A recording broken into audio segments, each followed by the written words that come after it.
Et les a entamboués 2 fois. Et les a entamboués 3 fois. Et les a entamboués combien de fois? Je vous dis le message en bouillimou. C'est la voix de la guerrière. Na lolenge o mwana mwasi alobi ko expliquer biso d'abord eza nini et koleka pour que mwana mwasi attaque directement avec les enjeux na député national. On s'en dit que ça va car elle est na butu.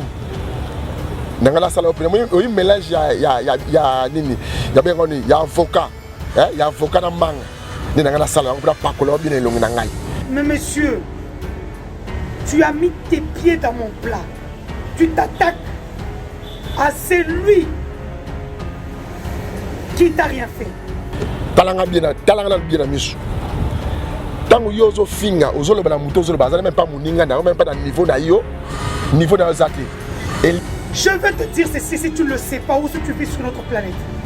La seule province pour qui le bilan de chef de l'État compte aujourd'hui, c'est le Haut-Katanga sur tout le plan. On a cassé une vidéo, on a aussi pardon na battu babima na ye. Na battu la forme mutakala na ye. Tu diffames Jacques Ablakate gratuitement. Camarade no kakati. Quand tu regardes, tu te regardes, vous savez, hein, vous êtes le même. Vous les sous-estimez. Vous allez lire l'heure. Il faut comprendre, c'est ma pétage. Dans mon tour, à confondre, comme ça, la mouki, à une mutation de Bélaté. Or, la mutation de Bélaté bien très bien. Tu as fini d'arnaquer? Nous connaissons tous comment tu es venu en politique, comment tu as atterri, et nous connaissons ta femme. Tu veux déstabiliser la province? Non, vous, mieux. Mais dans 5 heures, d'après 48 heures. Maman, 48 heures. Ce qu'on sait, c'est la commande de Collier. Ma image, ma audio, biloko tout autre chose dans le tout autres sur la disposition populaire. Je comprends aux anani. Créer la zizanie, mais vous ne saurez pas, espèce de bande de sorciers. Occupe-toi d'abord de chez toi au Kassai avant de venir ouvrir tes narines et ta sale gueule. Bayebi moi Sandumba. Battre sur la photo dans mon takala. Aux autres sonité, ou à l'ungo au dimanche, la commande de les derrière. Maman est relégatée. Donc on l'a partout. Nous avons plusieurs dossiers d'ailleurs. Ce qu'on s'est dit pardon de 48 heures, je l'ai légué. Parce qu'après, s'il continue, je frapperai fort. Toi qui parles d'insultes et des services de renseignement. Mais toi, tu fais pas des services de renseignement.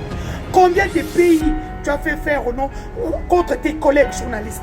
Ngoyo mboka kimbangu amonelaki pasi. Ngoyo mboka mindele banyokolaki kimbangu. Andima kipasi pambate alinga kibokozi etelema. Kasi leloyo akongo bawanganie. Andima kipasi pambate alinga kibokozi etelema. Kasi leloyo akongo bawanganie. Kimbangu wanyokwa makina tina ya bosomi ya mokili.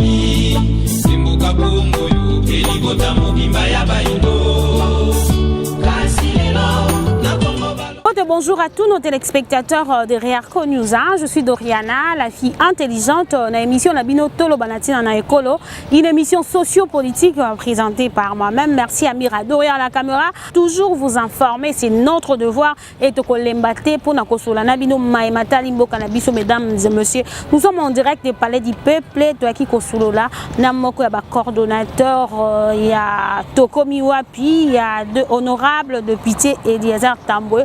Oyo moko ya bana basi, elle s'appelle Denise. Moko ya baï diaspora, a sali vidéo contre Ndeko Eliezer a sosolé ya ko sosola a fingi ya ko finga na kati ya vidéo wana. Vraiment tokoti kabino d'abord boter la vidéo wana et tokozonga tout juste après pour na to continuer na émission na biso suivre. Les a entamboués 1 fois. Et les a entamboués 2 fois. Et les a entamboués 3 fois. Et les a entamboués combien de fois? Je vous dis le message en bouillimou. C'est la voix de la guerrière. Eliezer, ton nom de brebis égarée, ou mieux, brebis galeuse, me donne envie de gerber. Surtout lors de ta dernière sortie médiatique que je suivis ce matin. Monsieur, tu joues avec le feu au Katanga. Tu vas nous avoir sur ton chemin. Voilà un homme qui s'est donné une mission, celle de torpiller tous les efforts de paix menés par le chef de l'État, Félix Antoine Tshisekedi, pour maintenir la paix dans le Grand Katanga, spécialement dans le Haut Katanga. Tous ces communicateurs nous emboîtons le pas. Tu te réveilles un matin sans brosser tes dents, et tu l'ouvres sur Jacques Kabila Katoué. Mais monsieur, tu as mal choisi ton adversaire. Et tu viens même de me dire sur la personne de Jacques Kabila Katoué, sur une affaire de l'UNAFEC, le parti du feu Babakou Ngwakumwanza, dont il ne connaît ni la tête, ni la queue. L'information que tu es censé donner à tes abonnés est que ce monsieur Boniface Okende Bongué, secrétaire général aux relations avec les partis politiques, qui a adressé une correspondance au ministre de l'Intérieur, qui, à son tour, a envoyé un communiqué à la RTNC pour diffusion. En quoi cette communication concerne Jacques Kabila Katoué? Voilà un monsieur qui peut dire merci au jargon congolais, chance et le que Pamba. Ayant grandi au village, venu à vélo jusqu'à Kinshasa, attrapant la balle au bon, avec comme thème de campagne Kabila Rwandais, Kabila dégage, Kabila ceci, ainsi que le nom du feu Papa Etienne Tshisekedi Amouloum. Tu n'as pas besoin de nous dire ta couleur politique, nous la connaissons, tu peux tout faire. Mais telle une assiette dont on a chié, l'auteur de la matière fécale remonte. Vous avez décidé de vous attaquer au chef de l'État depuis l'intérieur. Sachez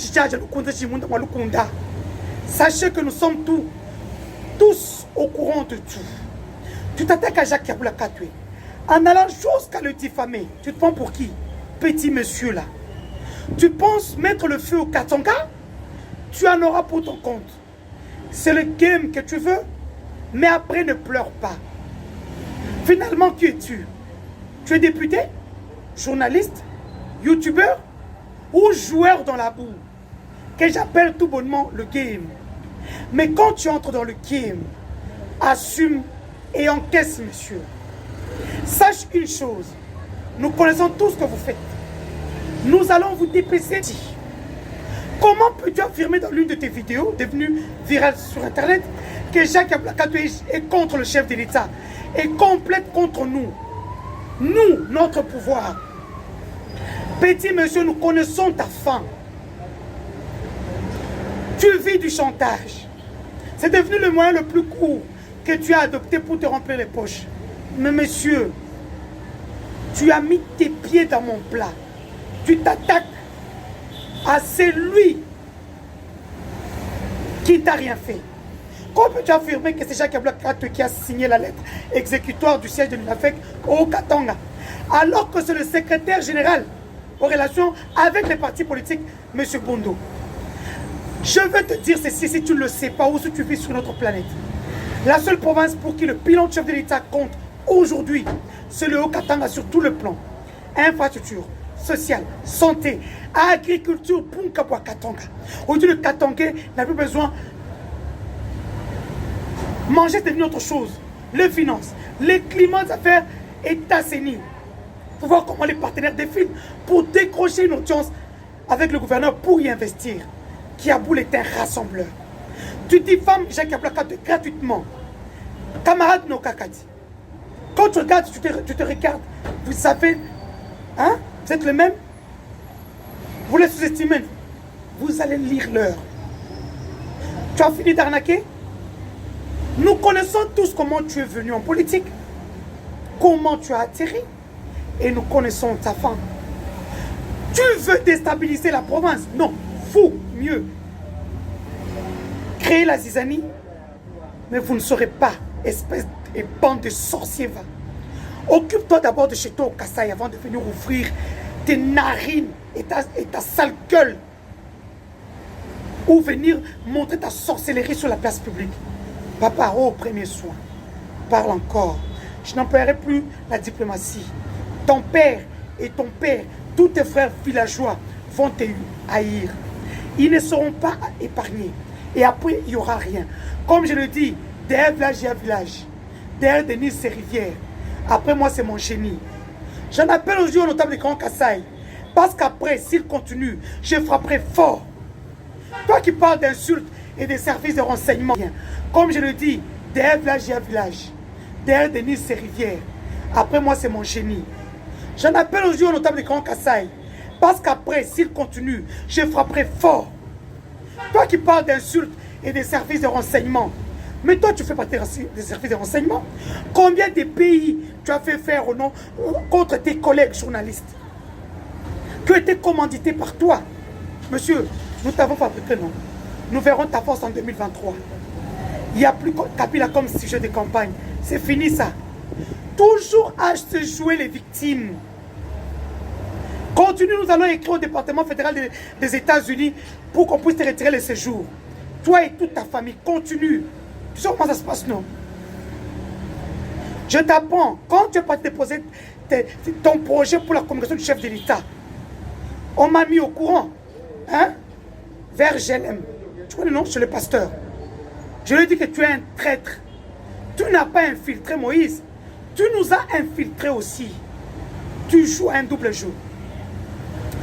Tu veux mettre le feu au Katanga. Nous allons te barrer la route. Sois maudit, toi et les autres. Jusqu'à ta 4e génération. Wata, bilekela, sorcier va. Bichui, sache une chose. Jacques Yaboula Katoué n'est pas le choix de quelqu'un. C'est d'abord le choix de Dieu et le choix du président de la République, son Excellence Félix Antoine Tshisekedi. Mon frère, attaque-toi encore à lui. Mbote Ndeko Didier. Mbote maman bonne santé. Oui, santé bien, merci. Bonne yope. Malamu kini ezali na mboka Congo, totala ndenge Congo zokende.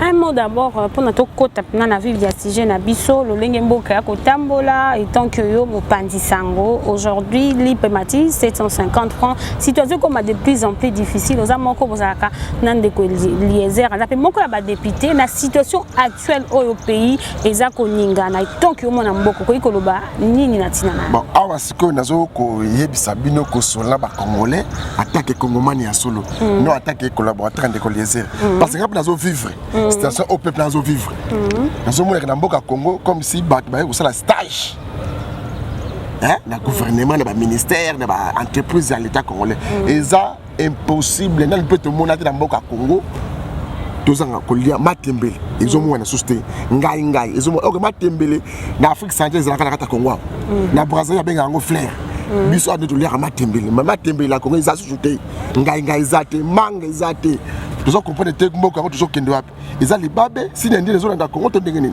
donc je comprends tout comprendre parce que ko tsa Congo malgré wana vous soutenez toujours le président de la République toujours soutenir président Félix Antoine Tshisekedi Tshilombo oui mais toujours soutenir bandeko na les sanga na été toujours soutenir yemoko président de la République oui je le soutiens parce que place à Zawana bakanga medfo bakanga na institut de Selembao ko bunda pona bitumba mboka oyo pour ya comme la place wana to bunda na ndeko les terrain pour les lingwala pour ya comme la place wana il faut soutenir parce que ça pouvoir na biso biso de pouvoir malgré toujours souffrir population toujours souffrir mais pouvoir na bino bozo sala elo côté to kota d'abord na vivre ya population souffrir parce que distraction za mingi population préférée à la novelas attendez ba mitakala ba pasteur qui attend à la date comme moi pour télévision to ndeko les autres comme à comprendre ni les autres kalamboka na biso Congo lobby ba ko faire combien de est lobby kuna est que map ko mata lobby a frappé qui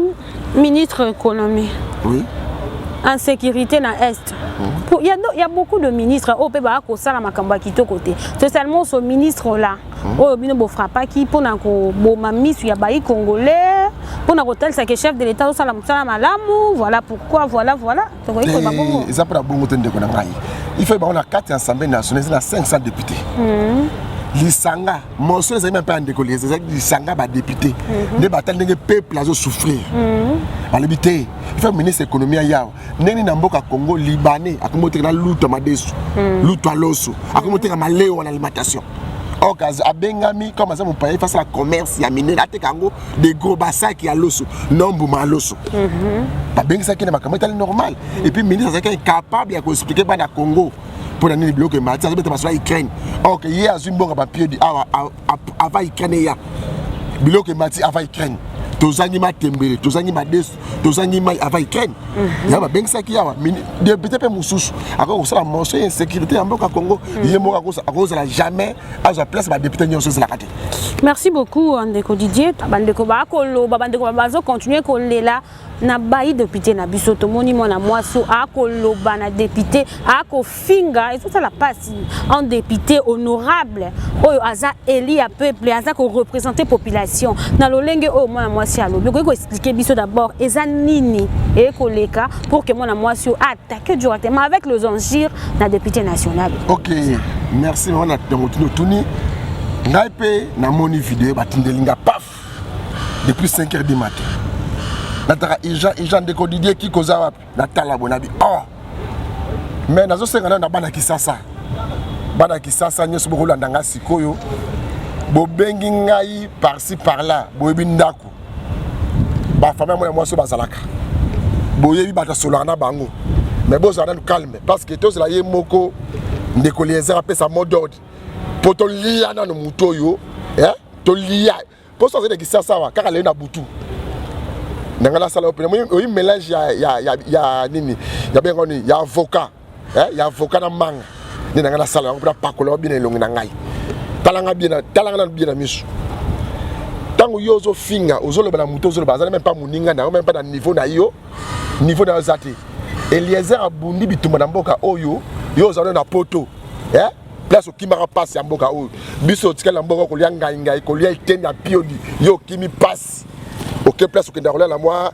pied sur la kawana o ko même pas futa ko na Belgique au fandi au monique awa ndenge bo mesana ko sola ba service de sécurité parce que pouvoir changer elle ndio hier on a 5 ans mais avant 5 ans il faut que dialogue dans mboka o ezalaka avant 5 ans biso participa to sinola mbongo ya couvrir ma communication et ma dialogue en mboka au Congo donc avant 5 ans Ndeko Eliezer azalaka avant 5 ans yo o apparaître dans 5 ans oui na 5 ans on peut ndenge nini yo la makolo na yo ngala kasa vidéo wana zo senga pardon na bato ba bimana ye na bato ya bifama mutakala na ye na ko mona tiki na vidéo asa ba wali nini problème mais ça d'abord ni tozo comprendre té à perdre donc il faut comprendre ne bozo benga miko c'est ma pétage dans mutu na ye à confondre ça la la muki ayebi mutaso le belate OK mutaso le belaye bien très bien ah bi 2023 bon kokate bon mais até 2023 Eliezer a sa campagne ça ilunga Tshisekedi ça ilunga Martin Fayulu ça ilunga Kabila na maloba ne pale bataki bato bo voter ngai pour bo makabila bo voter pour kanga Kabila bo voter ngai pour na Sima Félix atiko le babilo ko naté Eliezer na campagne ça 2 jours avec ça passe la voter tant ça ibili solo naté mais na 5 heures d'après 48 heures maman 48 heures ce qu'on s'est excusé de la commande de Eliezer ba image ba audio biloko tout auto za ngo tout autres sur la disposition population ba comprendre aux anani nini pour ça na mboka au Congo parce que c'est normalité yo ba lebi ke na kati ya okatanga ba katange mususu baza sima baza ba kabiliste tilelo bazo ko sabiso de union secrétaire union secrétaire ngabengo union du diable lisanga ya bandoki ezala batu musula kabila asala bango bazala po bazala bako babatu sa kabila mbila za malere aussi batu ko batu FDC ndiko batu lukwebo nengazana nini kabila PCT batu kwa Kiabula o yazo tanga Jacques Kiabula gouverneur okatanga nini kabila PCT bangote ce n'est kabiliste tout fait yo sikoyo soko zeki vraiment opposition vraiment union sacrée est-ce donc Eliezer le que gouverneur asala erreur ya ko suspendre une partie politique qu'on a kataraza par bateau yo parce que gouverner c'est prévoir Moudazo sur ma décision la province et ça gouverneur ça représente chef de l'état sur pas suspendre leur gouverner face au courant direct mais eux ont suspendre leur aux heures défendre leur la maîtrise dans même pas la télévision il fallait tout dans boni de relayer ça qui va déclaration pour aller les yo l'obité au bien ba ba itandoke Eliezer Zolonayo Eliezer maman un peu de respect la personne 48 ans maman talanga bien dans le baraté muto lobaka on répondre les allègues ngepenge Fofana parce que moi na ki sasa solo ne grandi na ki sasa talanga ya maman ne grandi na bote na hôpital général de mama yemu moi na ki sensu ya solo papa na ngai moi na ki tsendi maman na ngai moi na ki tsendi quartier de la paix commune ya ki sensu ni azobete de masolo ne grandi ao talanga na personne 48 ans maman soko s'excuser te biloko boko mona na télévision na ba audio na ba vidéo na yo ngala kasi ko le télévision pour s'excuser na nengo sa ba biloko na mitakala nde bo mesana oyo banzamba limbisa ngai po te comme na tanga suka ba mitera la laksa batu nombre de personnes bolala ngai bolimbisa ngai on a sala binoté yozo ko sapana ndeko lezer biso siko to sapana na yo. Tout le monde par rapport à la vidéo a expliqué biso d'abord qui est Ndeko Eliezer na part na ye alobi ba format qui Ndeko Eliezer place azali eza grâce na bango akize Ndeko Eliezer ye azali le rôle à paparazzi yende mutu afinga ba journaliste afunda ba journaliste mususu pour que ba kanga bango mais Ndeko Eliezer 2023 a ça l'effort a ça la té arobima député parce que bango mutu ba sala bango mutu ba kofina et par là ko ko lobani ayebi ata Ndeko Eliezer ngo to mote mama so ba Ndeko Eliezer afunda Eliezer c'est la prison. Non, la classe Eliezer. Eliezer c'est là suivi partout. Tout ça la musala awa. Bo silisi bo solo ngamba utina ba moto. To sunel la mutuka. To ndo ki manini. So ki ye Eliezer amando funda baninga nayi. Biso mo dozaki mal fina ki sasa. Mino ba to complice. To so mal fina papa mama to ninga to sala ba avancer. To so ba kama kamoto yo ki bino bo funda ka baninga. Bino moko ba ja aner. Azokosa yenda za ja aner. Po ayaka awa na seko ayeba ke Félix a son pouvoir. Yaka me maka yawo. Yenda za ja aner. Ayaka apa yebi ke président Félix a son pouvoir. Ba bengi ba onde ba benga ndaka nda yena ki sasa. Maman, yenda za ja aner. Ayeba ta histoire ti. Na 2023 ngai nazo biso boy naza mokitani na iti ya Ndeko Eliezer na robima député national et provincial ya Kisasa Eliezer député ku tutenga ngaza me candidat président de la République parce que ba place ngobe yo ozobe place sur les vidéos wana na poto bilo bana poto be okisi be soni mingao Kisasa bana bazo gérer bilo bana poto zéro libungu tulu ministre de santé bana poto ministre de commerce mwana poto tala lelo awa tozo bana luta madesu dans l'alimentation, le gouvernement a porté à ce ministre, à ce ministère de commerce, à commission bien privé à la diaspora. Dans la sort, à ce qui hier, à Bimaki, le gouvernement a mouki dans l'Assemblée nationale. Il y a le biboye. Dans 5 ans, qui ça, bose la mode d'ordre, il y a Ndeko Eliezer. On a coupé ça pour la moisson. Bon, la mode de calamité, la quelque chose. Mais quelque part, les sonité comme on a honorable, moi si vous a traité honorable boy. Les sonité honorable bazar, les sous respecter surtout dans le comportement. Est-ce qu'aujourd'hui on peut appeler baï député honorable? Azali député parce que député c'est la honneur yamboka Congo. T'as la parcours Ndeko Eliezer. Tala bilo kwa sali awa na Assemblée nationale awa ezaki lisanga ba député ba bengisi ministre ya commerce a ko s'expliquer ministre prononce akoi bataka komandana Eliezer dans la moko ekoma lipe mata mo li banenge matiboy Eliezer carburant ne ko pas boy Eliezer banga ba investir gouvernement awa Eliezer a bloqué tous c'est Eliezer pour ye ba na mboka o c'est Eliezer on pas leki pour ali moi qui t'a dit sous banda uta cause la charge de communication ya kuluti na ngai Denis Kambai na Kasai kuna na Kasai central tanga zonga boy disparition totale alinga zonga na sima Ndeko Eliezer pone omoni mnema pa yema taboy Ndeko Eliezer likambutu la Congo Ndeko Eliezer il pas profiter mais à tomber na faux poule et puis la maman mabe to le baki boy Ndeko Musa to finga Ndeko Eliezer to tikaki mais tout oyo soko ko oyo ko finga oyo akomeka ta le bata kombo Ndeko Eliezer akomona biso na nzila na ye mama osala 48 heures so se skizete Mitalio.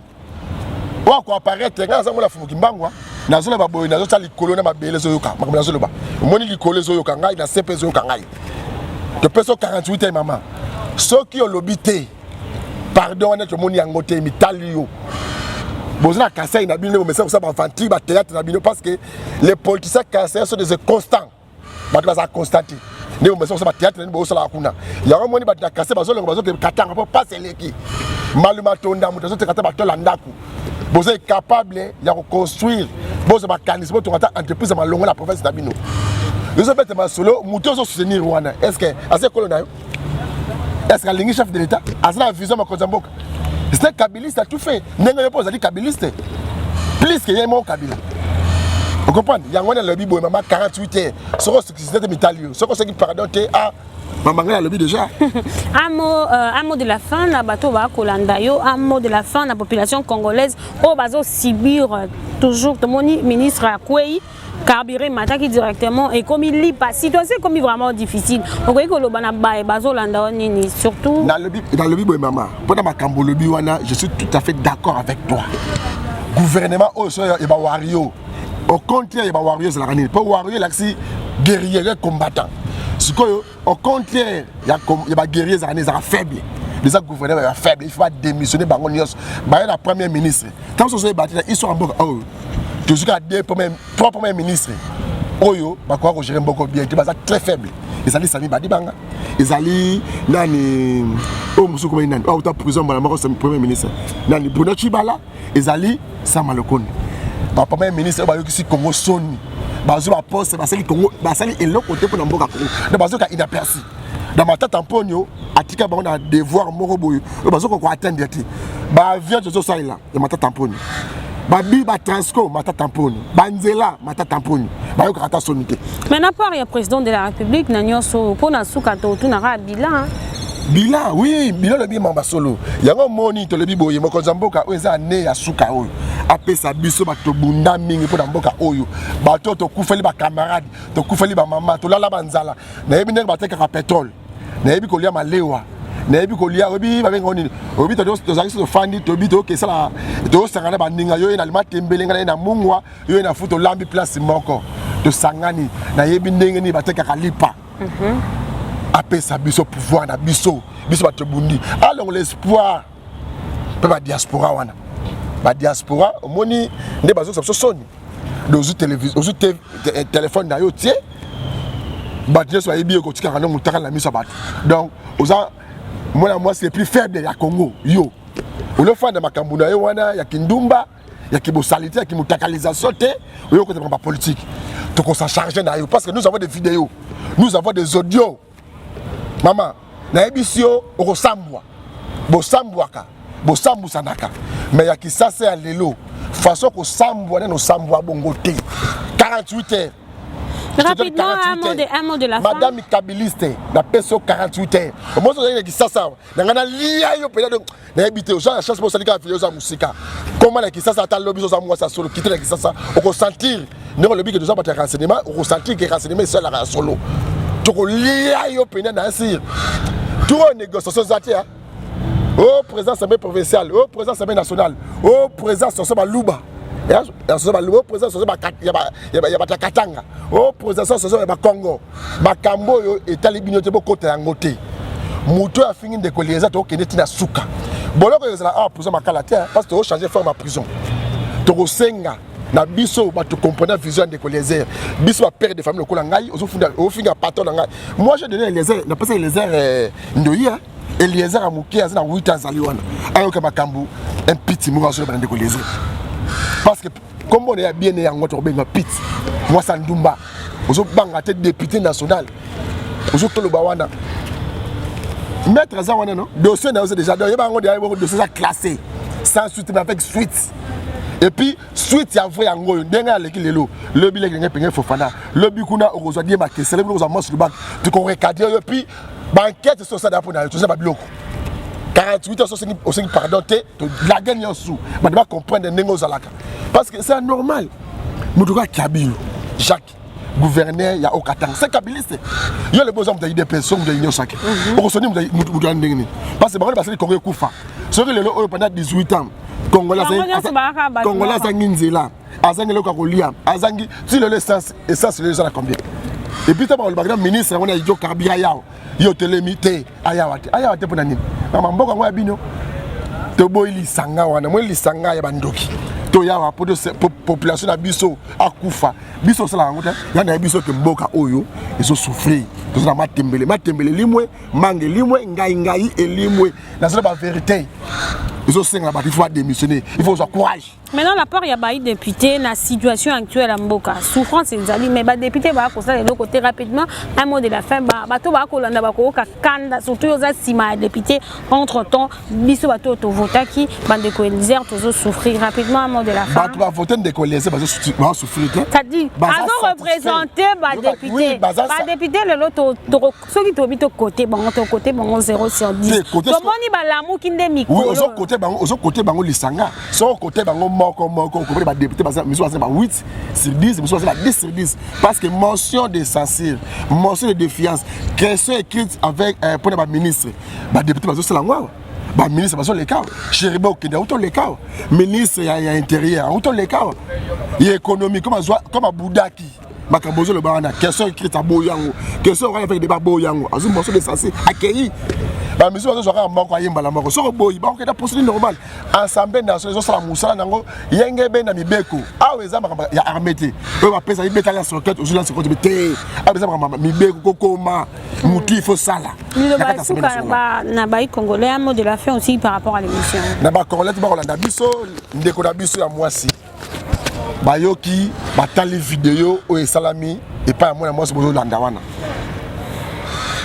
alebi makambo e conseil o elongo banité yango biso te telemi biso ba etozaka simande ko liezer to PC 48 heures so ka sengi pardon te to na ba arme non conventionnée dans un respect belé pour la maman dans lingara ba maman ming parce que maman nda boti ngai peut exaucer ba Samuel nga ba bota ba maman dans un respect ming je sais moi de la femme tout aussi ça moi de la femme mais ma camonde quoi moi c'est à lobby il faut être responsable de ma parole d'ailleurs de se passer 48 heures à 5 pardon soit 5 pardon te biso toujours ça chargé pendant yo parce que dossier dossier disciplinaire te à maman au tribunal il faut au lac ça biso ma cambo lobby wana na un député national est-ce que ko loba yango il faut respecter les institutions de biso même Bible et lobby yango il faut respecter baza les bosso de biso respecter les institutions et puis où tu as ta Bible où tu pas la biso te ko finga député bayebi yo Mossa Ndumba